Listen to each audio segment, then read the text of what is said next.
Olá, vamos a mais um Frente a Frente ao vivo nesta sexta-feira, dia 29 de novembro. Hoje recebemos Dom Gilson Andrade da Silva, bispo de Nova Iguaçu, Rio de Janeiro. E você é nosso convidado, participe do programa, mande a sua pergunta. Basta apontar a sua câmera para o QR Code que aparece na tela da sua televisão. Muito boa noite. Boa noite, Ana. Boa noite também a todos os telespectadores do programa Frente a Frente. Seja muito bem-vindo, Dom Gilson. Dom Gilson, num artigo da Arquidiocese de Salvador, o senhor disse a seguinte frase, abre aspas, a igreja quer ser o sinal de Cristo para os jovens, fecha aspas. O que o senhor quis dizer com isso? Olha, sempre a igreja tem que apresentar Cristo para as pessoas do seu tempo. É Cristo que atrai, é Cristo que chama, a sua mensagem é que toca os corações. E nós também, como pastores, leigos e leigas, no trabalho com a juventude, precisamos ter sempre essa referência. A referência é Jesus Cristo. Ele, como o Papa disse na exortação apostólica Christus Vivit, ele é sempre jovem. E a gente sabe que no trabalho com a juventude, os jovens atraem os jovens. Então, a igreja também tem que mostrar o seu rosto juvenil. O Papa Francisco sempre fala da escuta. A igreja ainda não está preparada para escutar os jovens, ainda não aprendeu? Está no caminho, Dom Gilson? Olha, cada tempo tem os seus desafios, não é, Ana? E cada tempo pede também adaptação. Isso eu creio que é muito importante no trabalho com a pastoral juvenil e na presença dos jovens na vida da igreja, porque eles pedem para a igreja, olhe para este tempo, não é? Nós representamos este tempo. E, de fato, se tem um pedido que os jovens têm feito hoje à igreja, e quando a gente fala a igreja é para todo mundo, não é só para o Papa, os bispos, né, religiosos, padres, para todo mundo, que eles possam ser escutados. Aliás, inclusive no último sínodo, se falou sobre a possibilidade mesmo de um ministério, né, de acompanhamento para escutar as pessoas, e os jovens têm pedido isso e a igreja tem feito um esforço. Na verdade, pense, por exemplo, o Papa ter convocado em 2018 um sínodo sobre a juventude. E esse sínodo foi preparado por várias etapas de escuta dos jovens. A igreja está aí, né, de coração aberto, de braços abertos, procurando fazer a sua missão junto dos jovens, se colocando à escuta. Eu creio que a igreja está fazendo, precisamos continuar nesse caminho. Seguir esse legado. Isso aí, faz parte da missão hoje da vida da igreja. Vou chamar a Rosana para participar da nossa entrevista. Muito boa noite, Rosana. Boa noite, Ana. Boa noite, Dom Gilson. E boa noite para você que está assistindo Frente a Frente. Participe conosco, envie sua pergunta que o Dom Gilson está aqui para responder. E eu chamo aqui para participar conosco agora a nossa colaboradora, a Sônia Fernandes. Boa noite, Dom Gilson. Eu sou Sônia Fernandes, da cidade de Catanduva. Como o senhor enxerga a sua missão em fomentar a esperança em meio a tantas dificuldades? Sônia, obrigado pela sua pergunta e, de fato, essa é uma missão hoje indispensável na vida da igreja, como sempre. Não é à toa que o Papa Francisco tem nos convocado para o próximo ano no Jubileu da Esperança. E vejo a minha missão como a contribuição que eu, como pastor, como bispo, devo hoje servir à humanidade também a partir da mensagem da esperança, do Evangelho, que deve ser atualizada nos gritos por esperança que a gente encontra neste tempo. Vejo também aí uma necessidade grande de, junto com os meus colaboradores, estar atento aos sinais dos tempos, né? Porque através desses sinais há um convite de Deus para que nós atendamos os apelos que existem hoje, muito concretos. E isso também traz alegria na vivência do nosso ministério, porque o nosso ministério tem a ver com aquela mensagem de Jesus Cristo, de um ano da graça que começa para o povo. A juventude a chama de esperança para a igreja? esperança presente, porque às vezes se fala muito de juventude como futuro, né? Esperança presente. Me lembro quando o Papa Bento esteve no Brasil, naquele encontro no Pacaembu, em 2007, que o Papa falou uma coisa que me marcou. Eu estava lá com jovens da Diocese de Petrópolis, onde eu era assessor eclesiástico da Pastoral Juvenil, e eu me lembro daquilo que o Papa falou, né? Que se a igreja, que o jovem não é o futuro, né? O jovem é o presente da igreja, porque se a igreja não tiver a presença dos jovens, também não terá futuro, né? E a gente percebe isso também no contato diário da pastoral, quando eu vou a uma paróquia ou faço visitas pastorais, né? A presença dos jovens sempre dá uma esperança nova para as nossas comunidades. Por isso, acho que a gente tem que ter um olhar privilegiado para os jovens hoje, né? Já a igreja, já lá em Puebla, a igreja da América Latina falava dessas duas grandes prioridades, né? Os pobres e os jovens. E continuam sendo opções que nós não podemos deixar de fazer. Como manter esses jovens que foram atraídos pelo clamor da igreja, como mantê-los nesse caminho, nesse protagonismo, nessa igreja em saída? Olha, é um desafio constante. Não existem fórmulas prontas, não é? A gente não tem fórmulas prontas. Por isso, eu creio que depois da oração, que sempre tem que, né, a nossa fé nos pede sempre essa oração para que a gente possa discernir, mas estar juntos, né? O trabalho com a juventude pede de todo mundo proximidade, né? E é nessa proximidade que você também pode escutar, como a gente falava antes, né? E também entender que cada um tem a sua história, e no tempo que nós estamos vivendo hoje, se valoriza muito o indivíduo, não dá para pensar em soluções de massa, né? Mas cada um. E ali também encontrar maneiras para acompanhar a pessoa no seu caminho de fé, né? Há necessidade no seu caminho de fé, há crises, há situações familiares que precisam ser iluminadas, então você precisa sim, né, encontrar maneira de estar junto e acompanhar. Temos perguntas de casa, vou chamar a Rosana para a nossa entrevista. Sim, temos a pergunta do Antônio Pitágoras de Barretos. Complementando aí, ele diz: por que é tão difícil cumprir a missão da igreja em saída, Dom Gilson? Ô Antônio, obrigado pela sua pergunta, porque esse tema da igreja em saída é um termo que o Papa Francisco cunhou, não é? Um termo que desde o início do seu pontificado tem acompanhado a vida da igreja.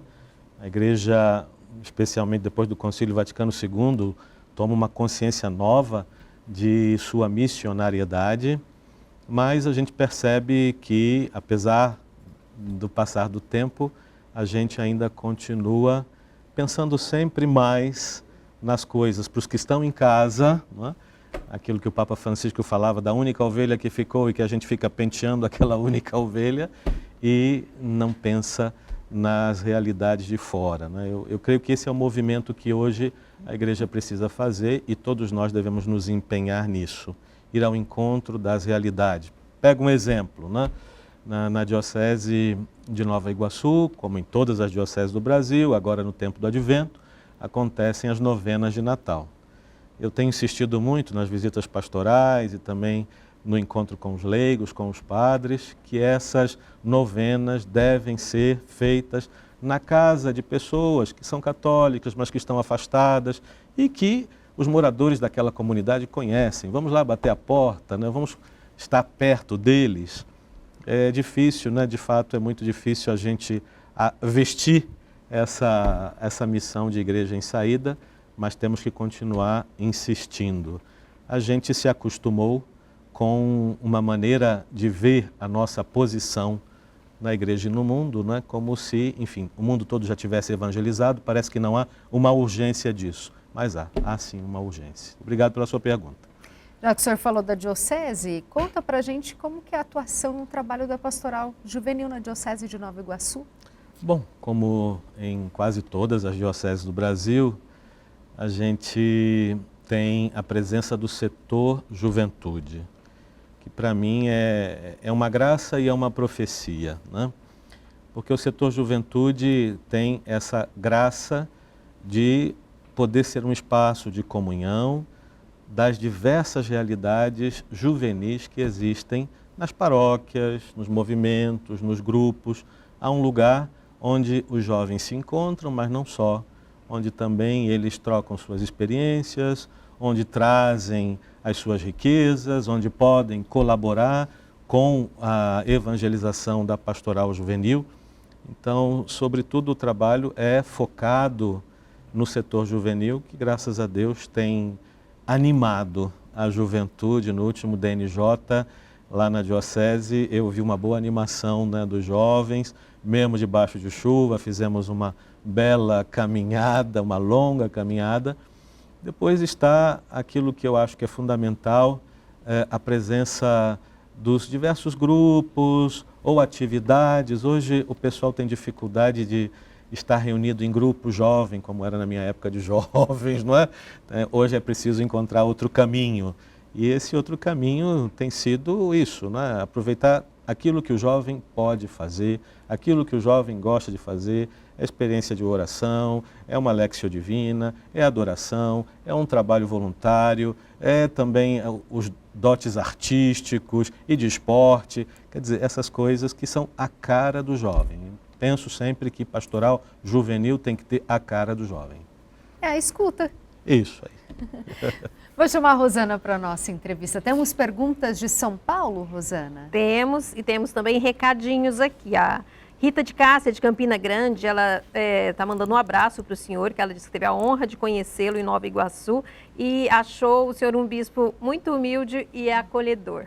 Obrigado, Rita. E a pergunta que vai agora é do Matheus Chimiz, da Parada Inglesa. Ele pergunta: qual a mensagem que o senhor gostaria de deixar para os jovens de hoje em um mundo marcado por incertezas e transformações? Talvez aquela mensagem que Papa Francisco gosta sempre de dizer para os jovens, de que continuem sonhando, né? Quando a gente tem fé, a gente tem um horizonte mais aberto, a gente também tem aquela garantia de que não está sozinho.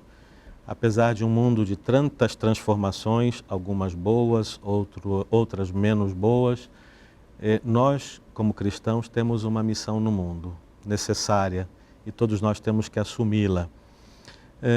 Depois, eu também acredito muito que a gente não pode caminhar sozinho, que é importante também dividir aquilo que a gente tem como convicção, como sonho, como proposta com outros, né? Porque se a gente fica isolado, a gente fica frio, não é? Vai esfriando, vai desanimando, vai cansando. E é bom ter esses bons companheiros na nossa caminhada que nos ajude. A tecnologia, Dom Gilson, as redes sociais, são aliadas ou inimigas da evangelização? Pois então, as redes sociais, né, as novas tecnologias, nos fascinaram. Todos nós estamos muito fascinados e conectados, porque elas não são apenas tecnologias, né? O Papa Bento dizia que é também a formação de uma nova cultura. Nós, de alguma forma, também estamos pensando como as redes sociais, não é? Nós, por exemplo, queremos as coisas tudo muito rápidas, é um processo de aceleração da vida que às vezes leva ao desgaste, né? Mas a gente não pode negar que agora a comunicação foi democratizada, né? Hoje todo mundo pode dizer alguma coisa, pode ser ouvido, tem uns que influenciam mais, outros influenciam menos, mas há uma possibilidade de muitas relações, né? Também de trocas de cultura, né? Trocas culturais, mas há sempre o perigo das bolhas, há sempre os perigos dos fechamentos, das agressões. Então eu penso que elas chegaram de cheio, mas nós, de um modo geral, não tivemos um processo educativo para isso, né? Um processo educativo que envolve a família, em primeiro lugar, envolve a escola, envolve a igreja, não é? Envolve também aqueles que governam, né, a nação, o Estado. Quer dizer, todos nós temos que nos empenhar numa nova educação que tenha presente também as novas tecnologias e essa nova maneira de se comunicar com todo mundo, né? Hoje você pode se comunicar num instante com todo mundo. Senhor, a diocese usa de ferramentas dessa tecnologia? É atuante? O senhor sente que é uma ferramenta e uma forma de se manter próximo do seu povo e principalmente da juventude? A diocese sempre usou dos meios de comunicação, os bispos sempre tiveram essa preocupação. E quando cheguei lá, há 6 anos atrás, eu também entendia que agora era o momento das novas tecnologias, das redes sociais, e procuramos escolher também profissionais que pudessem nos acompanhar nisso, de tal forma que hoje temos uma comunicação boa daquilo que se faz em todos os lugares, uma pastoral da comunicação também muito ativa, que se preocupa com uma formação também para poder fazer com mais excelência, né, esse trabalho nas comunidades. Não é? Tudo começou com muita força com a pandemia, aquelas transmissões, mas agora os agentes da pastoral da comunicação entendem que precisam avançar. Então sempre essa preocupação a gente teve, eu também gosto dessas novas mídias, redes sociais, porque creio que isso aproxima, isso também ajuda a comunicar. Ótimo. A gente vai para um breve intervalo, mas eu te convido para mandar a sua pergunta para o Dom Gilson participar do Frente a Frente conosco nesta sexta-feira. Não saia daí, é bem rápido, até daqui a pouquinho. E voltamos com Frente a Frente ao vivo nesta sexta-feira, que recebe a presença do Bispo de Nova Iguaçu, Dom Gilson. Dom Gilson, no primeiro bloco nós falamos muito sobre a pastoral juvenil, a presença do jovem na igreja, mas vamos ir lá no comecinho, a criança. É importante os pais terem consciência desse caminhar na igreja, da oração, da criança frequentar a missa, fazer uma catequese, para que esse jovem já vá nesse caminho? Sem dúvida nenhuma, né? Um dos desafios que a igreja tem hoje está precisamente no cuidado com as novas gerações, crianças, adolescentes, jovens, né? Em alguns lugares há uma crise com relação a isso mais forte do que em outros, né? Especialmente no que diz respeito à experiência da iniciação cristã. De fato, se não se cuida, né? Se não se coloca aquilo da sabedoria popular, né? Se não se coloca na criança aquela boa sementinha do Evangelho, depois pode ser um pouco mais difícil, né? Lógico que a graça de Deus supera todas as dificuldades, mas os pais devem ter esse olhar também, né? Porque hoje há uma preocupação, como justo que haja, de oferecer o melhor para os filhos, né? Mas às vezes não existe essa preocupação também de que o melhor para o meu filho é que a fé cristã, a fé em Jesus, seja plantada no seu coração, né? Então esse acompanhamento também das crianças, o cuidado com a catequese, com uma catequese que não pode ser terceirizada, né? Não pode ser deixada só a cargo da paróquia, mas que os pais têm que acompanhar, porque a gente vê precisamente isso, né?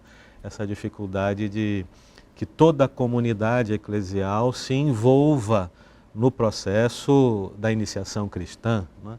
A gente delega, você que faz isso, você faz aquilo. Não, todos nós fazemos juntos, até porque é a base do testemunho que as pessoas também vão se convencer, esse caminho é bom para mim, né? Não só simplesmente de receber notícia, tem que pregar o Evangelho, tem que receber notícia, mas também tem que ver, né? Aquele exemplo bonito de Madre Teresa, que todo mundo conhece, quando iam jornalistas para entrevistar, porque queriam saber do seu trabalho, ela não perdia tempo com explicações, ela dizia, venha e veja, né? Venha e veja. Então toda a comunidade deve estar envolvida nesse processo mesmo de crescimento na fé, das crianças, dos adolescentes, dos jovens, né? Destaco que hoje todo esse grupo de coroinhas, servidores do altar, tem chamado muito as crianças, tem chamado muito os adolescentes. Isso tem sido uma oportunidade de evangelização para essa turma. Rosana, temos perguntas de Ribeirão Preto? Temos, mas antes vou mandar um abraço aqui para o Osvaldo, da Zona Sul de São Paulo, que está assistindo a gente. O Ananias Germano, de Diogo de Vasconcelos, Minas Gerais. Paulo César Pereira, de Nova Iguaçu. Padre Ivo Gomes, de Nova Iguaçu. Gabriel, também de Nova Iguaçu. Marcelo, de Nilópolis. Padre Tiago Araújo, de Nova Iguaçu. E agora aqui a pergunta do Francisco, de Ribeirão Preto. Eles são ministros de Eucaristia e quer saber como trazer Jesus e a fé para as pessoas no mundo contemporâneo. Eu volto ao tema do testemunho, né? Hoje, e sempre, mas hoje, antes de falar, de alguma forma, a gente precisa mostrar a presença de Jesus, né? Eu me lembro que o Papa João Paulo II, numa carta apostólica que escreveu logo depois do jubileu do ano 2000, que vamos fazer já 25 anos desse jubileu, né? Ele falava precisamente sobre isso. Ele diz, as pessoas do nosso tempo pedem aos cristãos, queremos ver Jesus em vocês, né? Então, isso nos compromete muito, o testemunho, porque às vezes a gente, mas eu falo tanto, eu já convidei, tá bom, continua fazendo, continua insistindo, né? Como São Paulo fala, né? Prega a tempo e a contratempo, mas também qual é a qualidade de nossas relações com esses irmãos que a gente quer aproximar da fé, né? A gente precisa se perguntar sobre isso, né? Porque o testemunho arrasta, o testemunho toca o coração. De Ribeirão Preto para São José do Rio Preto, Rosana? Isso, a pergunta que vem agora é do Luiz Antônio Monteiro, conselheiro aqui da Rede Vida. Ele quer saber do senhor como superar a violência no Rio de Janeiro. Olha, Luiz Antônio, não é brincadeira, né? Todos nós nos sentimos muitas vezes muito impotentes diante desse dragão, aproveitando que estamos lendo aí o Apocalipse, né? Diante desse dragão que é a violência e que tem muitos tentáculos, não é? Mas nós seguimos ao Príncipe da Paz, não é? E o Príncipe da Paz nos faz também portadores de uma mensagem de paz. E a paz deve começar nos corações. Antes de alcançar as estruturas, é preciso chegar um a um. Começar na família. É triste quando a gente vê que muitas vezes dentro de casa, a casa não é um lugar seguro. É uma violência contra a mulher, violência contra os filhos. Então, é preciso pensar nessa paz que se semeia nos corações. E é o que nós também temos procurado fazer com o trabalho de evangelização. No estado do Rio, fizemos há coisa de 2 anos um fórum sobre a violência e a paz.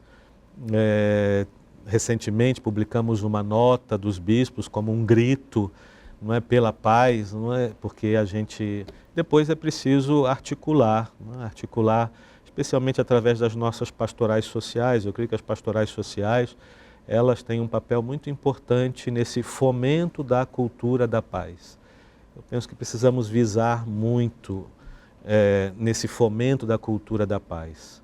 A gente acompanha o Papa Francisco diante do tema da guerra, que infelizmente vai evoluindo com novos episódios e tristes episódios, e o Papa Francisco sempre, não é, todo domingo está lembrando o tema, todo domingo, e nós temos que fazer isso, não desistir, não desanimar, não é? Depois também, como igreja solidária, samaritana, está perto das pessoas que são vítimas da violência, né? Nós vamos ter uma iniciativa no Jubileu, no Leste 1, que devemos falar aqui também, não é? Pensando nisso, não é? Ir ao encontro daqueles que hoje precisam de uma palavra de esperança. Entre esses estão as mães cujos filhos foram vítimas de violência, estão aqueles que não têm pais. Enfim, nós como igreja fazemos o nosso papel e temos que fazer o nosso papel. Já que o senhor falou de jubileu, vamos ao Jubileu da Esperança. Esperança, paz. Como que a Diocese de Nova Iguaçu se preparou para vivenciar esse jubileu? Olha, estamos dando os nossos passos, né? Estamos dando os nossos passos, sempre pensando em envolver todo mundo, né? O jubileu não pode ser, a celebração do jubileu não pode ser uma proposta de cima para baixo, né? Mas tem que ser uma proposta que envolve a todas as realidades da diocese. Então a gente começou nós temos a cada 2 meses uma iniciativa muito boa na diocese, que são uns encontros de pastoral, que são de formação para todas as lideranças, leigos, padres, diáconos, o povo de Deus, religiosos, religiosas. E a gente começou dando a conhecer, primeiro falando do jubileu, dando a conhecer a bula, o decreto sobre as indulgências, etc. E agora já começamos, eu escrevi uma carta também para toda a diocese, procurando animar a todos que vivêssemos bem esse tempo.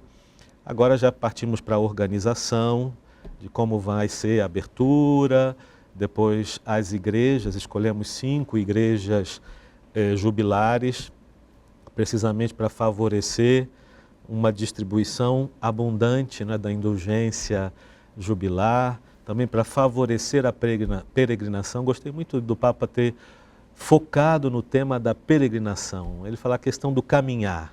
O caminhar faz a gente descobrir o silêncio, o valor do esforço, do saber esperar pelo outro e etc. É pedagógico também, né? Então, nós temos estabelecido que em cada igreja jubilar tem um trecho de peregrinação também, para que os fiéis possam fazer essa experiência. Depois, o foco importante no anúncio da esperança, naquelas realidades que precisam de esperança, e o sacramento da reconciliação, que eu creio que é uma oportunidade para a gente ir fazendo uma redescoberta do grande valor que a celebração comunitária individual, né, especialmente individual, do sacramento tem. Né, um valor enorme. O Papa Paulo VI dizia que a confissão frequente é fonte de paz, alegria e é um remédio contra uma vida morna, né? Temos perguntas de Nova Iguaçu. Isso mesmo, do padre Ivo Gomes. Ele começa: nosso pastor sempre jovem. E pergunta: qual é o maior desafio pastoral que o senhor considera mais urgente desse nosso tempo? Padre Ivo, minha saudação, obrigado pela sua participação também. Eu creio que o maior desafio é aquele de tocar o coração das pessoas, né? Como já dizia a nossa poetisa, né, Cora Coralina, se não toca o coração, se não chega ao coração, de que adianta, né? É preciso tocar o coração, é preciso chegar lá. E esse é um desafio importante para todos nós na igreja hoje. Junto com esse desafio, já falei, mas repito, porque não podemos nos cansar de repetir, é realmente que todas as realidades nossas pastorais tenham esse estilo de igreja missionária, de igreja em saída. Pastorais sociais, pastoral familiar, a catequese, os jovens, tudo tem que respirar missão. Pensar suas atividades não apenas para aqueles que estão, mas também para aqueles que estão fora, né? Creio que esse é um desafio grande. Teriam tantos outros, mas imediatamente me vêm esses 2 pensamentos aqui. O senhor começou a dar uma pincelada para a gente, que o senhor é presidente do Regional Leste 1 da CNBB. Sim, sim. Sobre algumas ações também que serão pontuais durante o jubileu. Conta para a gente sobre essas ações. Então, destacaria uma ação que nós bispos pensamos que deveríamos ter um gesto comum. A Conferência Episcopal, seja nacional, seja regional, é um espaço muito bonito de uma comunhão efetiva dos bispos, de um regional que tem mais ou menos desafios comuns e que juntos, né, procuram colaborar, né? Essa, para mim, é uma das coisas bonitas da experiência da Conferência Episcopal, essa colaboração entre nós. Então, houve uma ideia de que, a partir daquilo que a gente leu na bula do Papa Francisco sobre a esperança, que nós levássemos uma cruz. É uma cruz em estilo bizantino, mas ela é vazada, né? Tem a silhueta do Cristo crucificado, e ao redor dessa cruz tem 11 cápsulas. E nessas 11 cápsulas, cada diocese, e também a administração apostólica lá, porque são 10 dioceses e a administração apostólica São João Maria Vianney, escolheram algum apelo à esperança no nosso regional. Então tem a água de um rio poluído, tem um pano manchado de sangue de uma mãe que perdeu um filho, tem um feto lembrando o drama do aborto, tem a fuligem da Companhia Siderúrgica Nacional, enfim. E é uma cruz vazada, porque é uma cruz que não é para ficar parada num lugar, é para ir ao encontro dessas situações que pedem de nós esperança, e para que a gente possa olhar, através daquela silhueta de Cristo, olhar o irmão crucificado, né? E a ele anunciar essa boa notícia, a boa nova da esperança. Então esse é um gesto comum, vai começar pela Arquidiocese de Niterói, depois vai ficar praticamente um mês em cada diocese, para que a gente possa fazer essa caminhada com a cruz, uma caminhada também de solidariedade. Lindo. Rosana, temos perguntas? João Timba de Assis, São Paulo. Como que o bispo Dom Gilson vê hoje a participação dos jovens cristãos na política? Olha, muito boa a sua pergunta também, João, porque quem tem vocação para a vida pública, né, quem tem esse chamado, deve responder a esse chamado. Nós não podemos continuar olhando a política como uma coisa que não tem a ver conosco, tem tudo a ver conosco, né? Porque nós nos interessamos pelo destino das pessoas, nós nos interessamos pelo bem comum, e quem tem condições e aptidões para isso tem que colaborar. E é bom que os jovens despertem para essa missão. Mas para isso também é preciso formação. Formação e, de novo, acompanhamento. Eu creio que uma das grandes carências que hoje na formação dos católicos a gente tenha é a formação para a doutrina social da Igreja. Material abundante, não falta, né? Não falta material para isso. O magistério, seja do Santo Padre, dos papas, mas também dos nossos bispos, é abundante. Mas a gente vê que falta um pouquinho esse interesse, também essa oportunidade. Então, se você sente esse chamado, comece a conhecer um pouco mais também a doutrina social da Igreja, né? Que é uma palavra profética sobre tantas situações presentes, que podem muito nos ajudar, né? Então, eu estou de pleno acordo que o jovem católico precisa também despertar para o seu papel na vida em sociedade.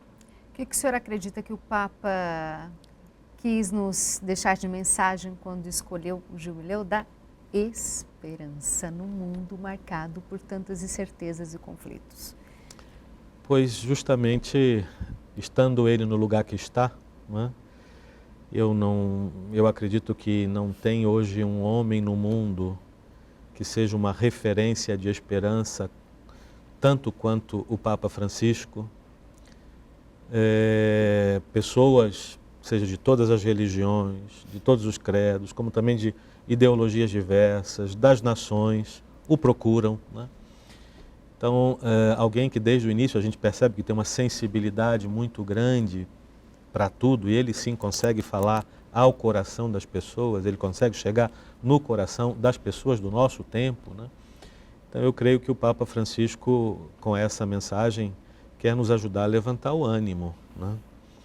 E é interessante que ele tenha insistido que durante o jubileu a gente faça caminhadas, faça peregrinação, porque quem não tem esperança não caminha, fica parado, né?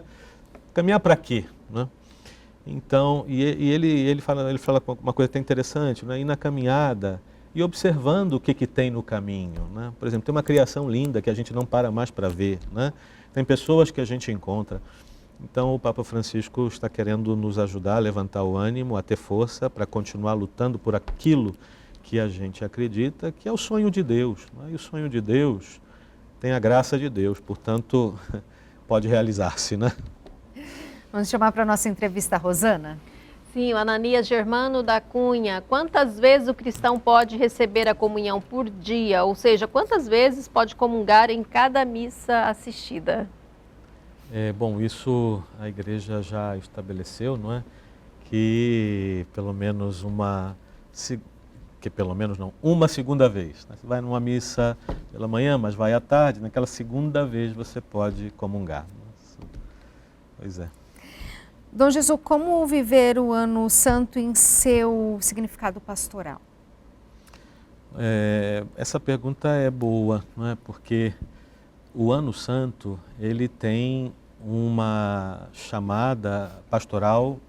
Primeiro é o recordar o anúncio da esperança, a virtude da esperança, que no mundo, como você lembrava, com tantos desafios, hoje é um serviço que a igreja precisa prestar. Depois o Papa Francisco quis também apresentar algumas situações ou alguns personagens que hoje especialmente precisam desse anúncio da esperança. E eu tive pensando, olha, isso requer de nós rever também nossas pastorais. A gente vê que o Papa, de alguma forma, privilegiou os prisioneiros, não é? Porque ele vai fazer uma coisa extraordinária, vai abrir, além da Porta Santa lá no Vaticano, vai abrir uma Porta Santa num presídio em Roma. Isso é extraordinário, não é? Mas com isso o Papa está querendo nos dizer, olha, olhemos para esses irmãos. Mas também ele fala do tema da paz, ele fala da questão dos pobres, dos doentes, dos idosos, dos jovens, dos migrantes, enfim.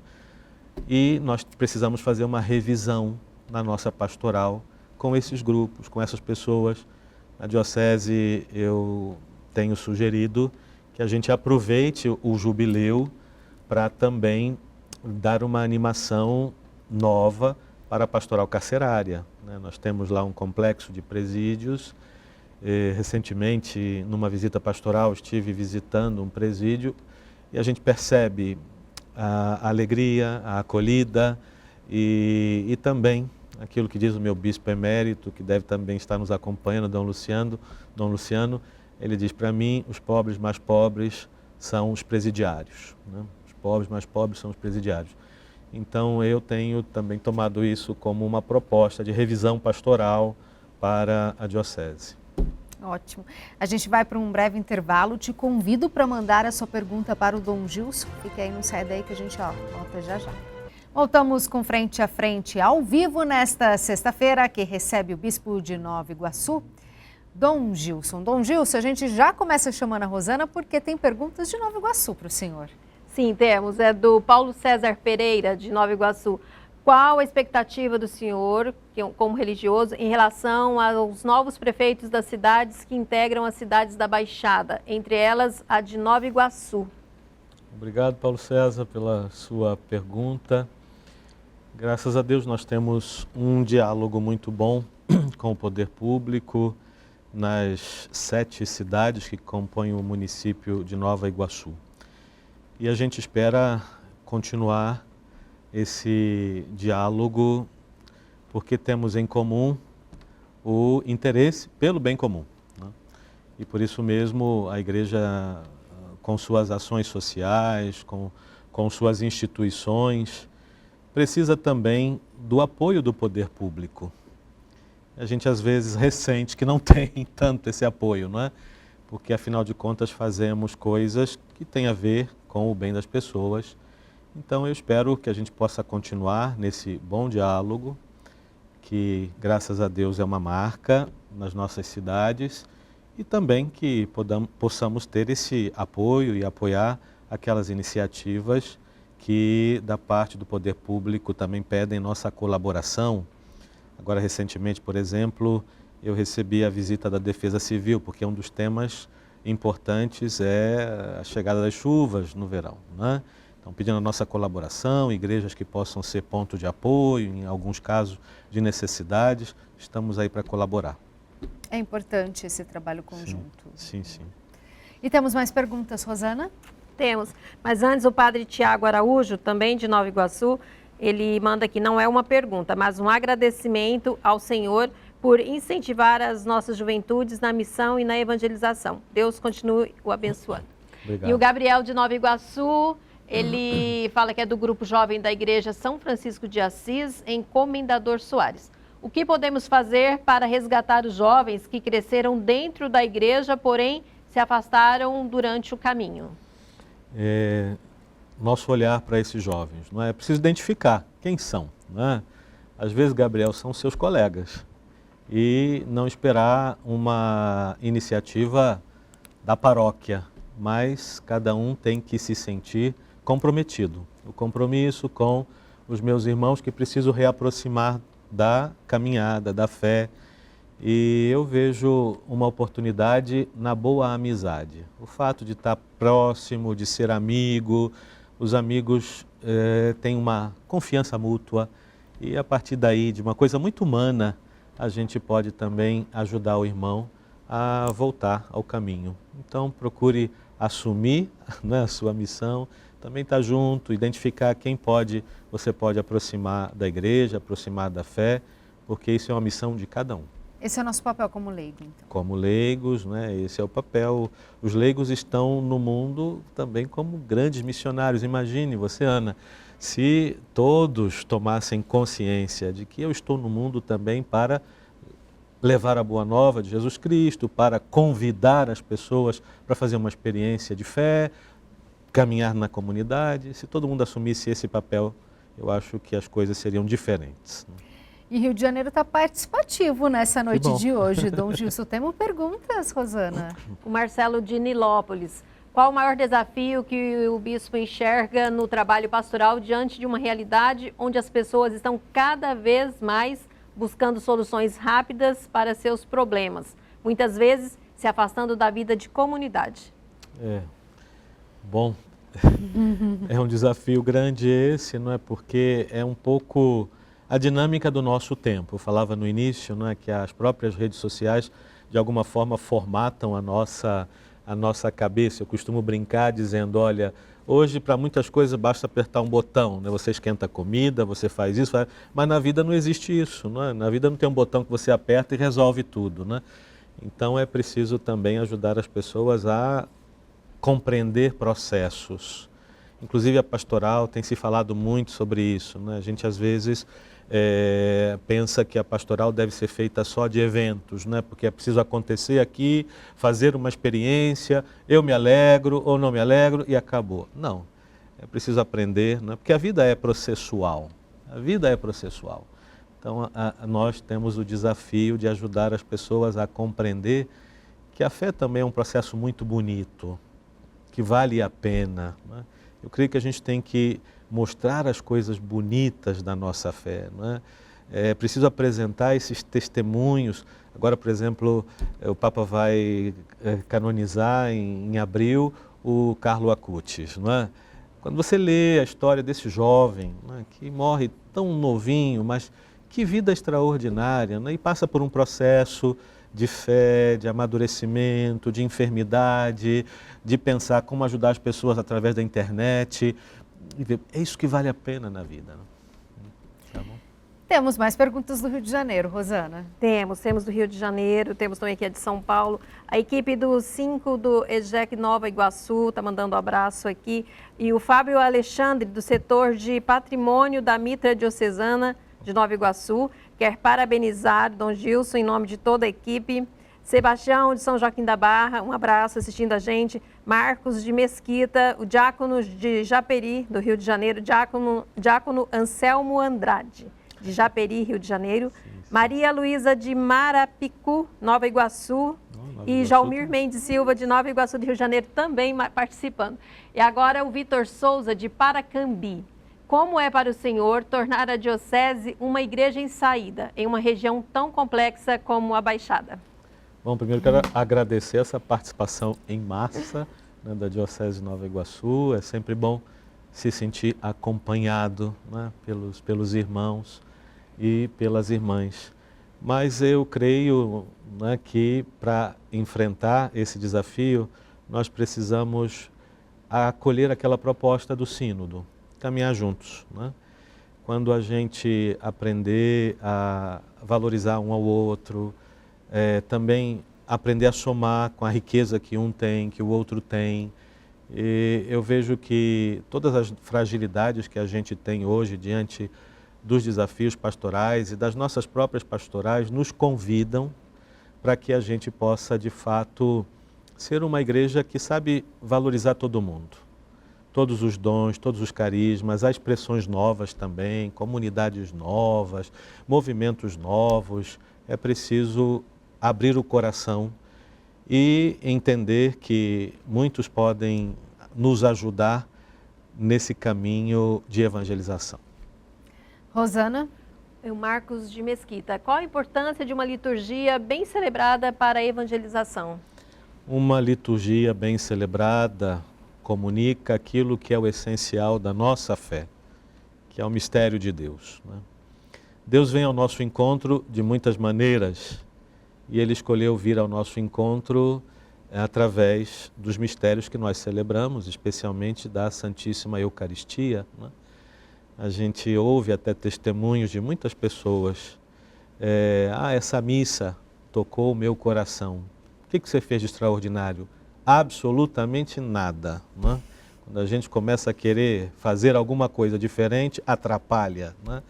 Deixar o mistério se comunicar. Depois, para isso também, eu creio necessária uma catequese litúrgica. O Concílio Vaticano II, na Constituição Sacrosanctum Concilium, disse que a reforma litúrgica, para atingir as suas finalidades, precisaria de uma catequese litúrgica.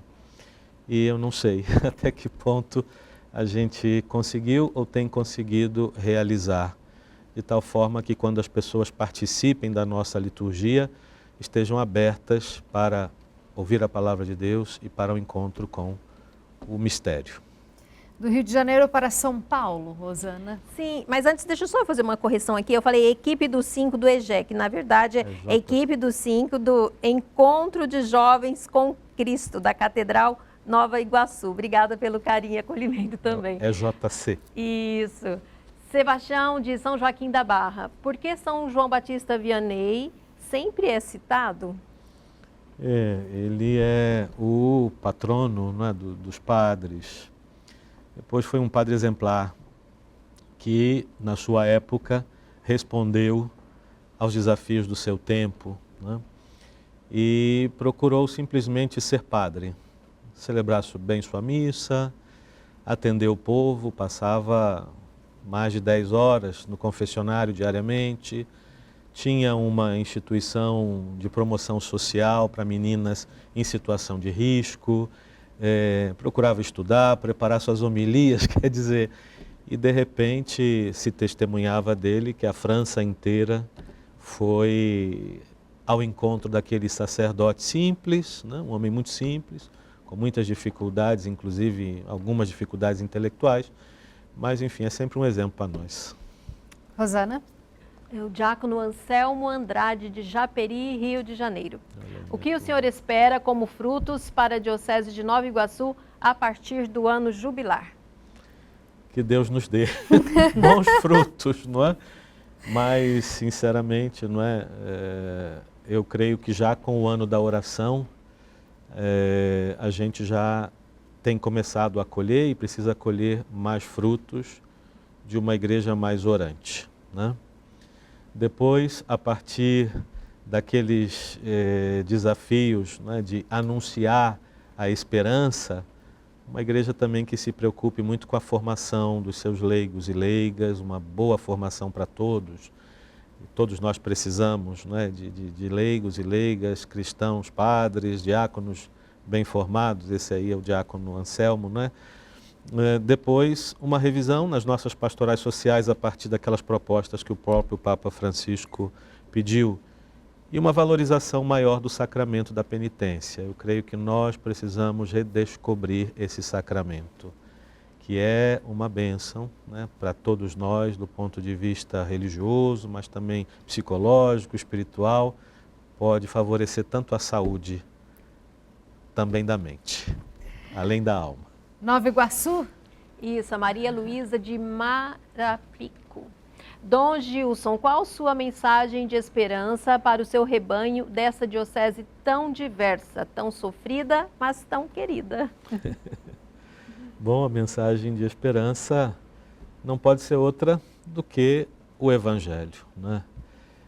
São Paulo dizia, não é? Entre vocês eu não quis saber de outra coisa a não ser de Cristo e de Cristo crucificado.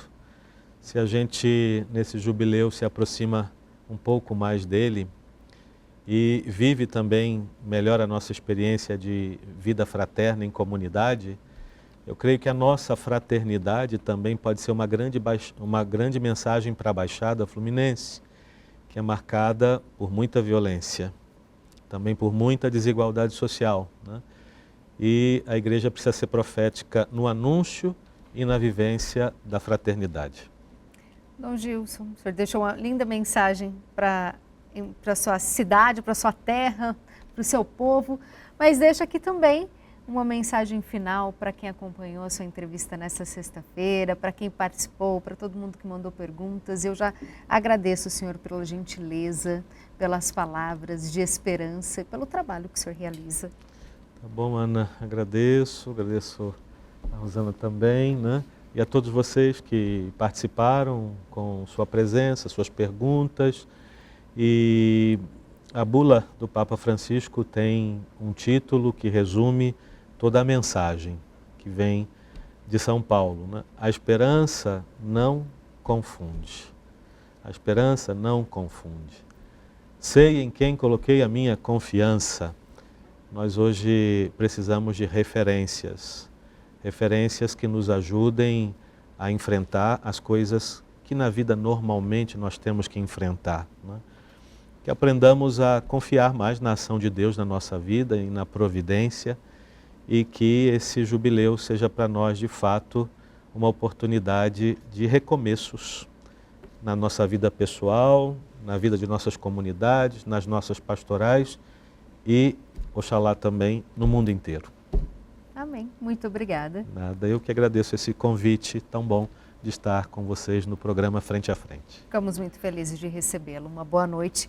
Uma boa noite a toda a equipe e uma boa noite a você que ficou junto com a gente nesta sexta-feira no Frente a Frente. Um excelente final de semana. Fiquem com Deus. Tchau, tchau.